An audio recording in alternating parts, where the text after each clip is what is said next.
Assalamualaikum warahmatullahi wabarakatuh. Selamat sore sahabat Saung Nusantara.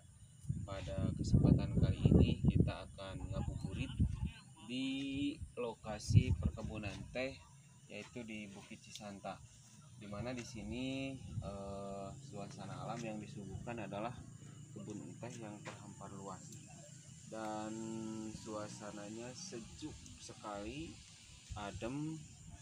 Pokoknya sahabat Saung Nusantara boleh mencoba datang ke sini. Di sini disediakan berbagai fasilitas, ada saung-saung yang bisa ditempati. Tapi awas, saung-saung ini bukan untuk godin, karena di setiap saung yang ada di sini belum dipasang CCTV.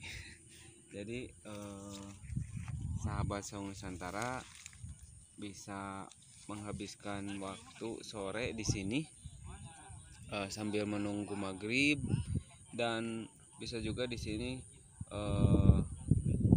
dilaksanakan buka bersama yang sering jadi wacana saja. Silahkan bisa dilaksanakan di sini karena ada gazebo yang besar, gazebo yang kecil, disesuaikan dengan keperluan atau komunitas yang akan diajak ke sini. Mari kita lanjutkan untuk menyaksikan keindahan-keindahan alam sambil menanti waktu maghrib.